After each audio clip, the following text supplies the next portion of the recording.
حضرت سلمان بن عامر رضی اللہ عنہ سے روایت ہے، انہوں نے نبی صلی اللہ علیہ وآلہ وسلم سے سنا، آپ فرما رہے تھے بچے کے ساتھ عقیقہ ہے، چنانچہ اس کی طرف سے خون بہاؤ اور اس کا میل کچیل دور کرو۔ سنن ابن ماجہ حدیث نمبر 3164۔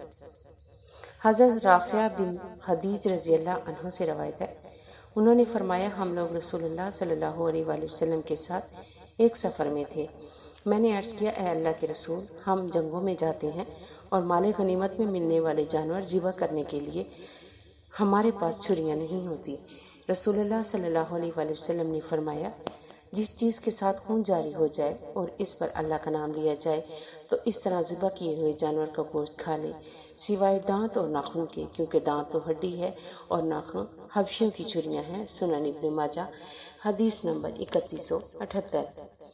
حضرت عدی بن حاتم طائی رضی اللہ عنہ سے روایت ہے، انہوں نے کہا میں نے عرض کیا اے اللہ کے رسول صلی اللہ علیہ وآلہ وسلم، ہم لوگ شکار کرتے ہیں، بعض اوقات ہمیں ذبح کرنے کے لیے تیز پتھر یا ڈنڈے کی کینچی کے سوا کچھ نہیں ملتا۔ رسول اللہ صلی اللہ علیہ وآلہ وسلم نے فرمایا جس چیز کے ساتھ چاہو خون بہا لو اور اس پر ذبح کرتے وقت اللہ کا نام لے لو۔ سنن ابن ماجہ حدیث نمبر 3177۔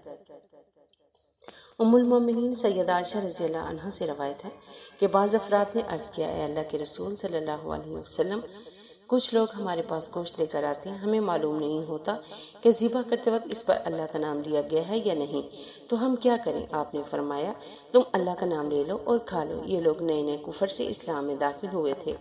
سنن ابن ماجہ حدیث نمبر 3174۔ حضرت شداد بن اوس بن ثابت رضی اللہ عنہ سے روایت ہے، رسول اللہ صلی اللہ علیہ وآلہ وسلم نے فرمایا اللہ عز و جل نے ہر چیز پر احسان کرنا فرض کیا ہے، لہٰذا جب تم قتل کرو تو اچھے انداز سے قتل کرو اور جب تم ذبح کرو تو اچھے انداز سے ذبح کرو۔ آدمی کو چاہیے کہ اپنی چھری تیز کرے اور ذبح ہونے والے جانور کو آرام پہنچائے۔ سنن ابن ماجہ حدیث نمبر 3170۔ ویڈیو اچھی لگے تو چینل کو لائک اور سبسکرائب کریں تاکہ اس طرح کی معلوماتی ویڈیو آپ کو بر وقت ملتی رہیں۔ شکریہ۔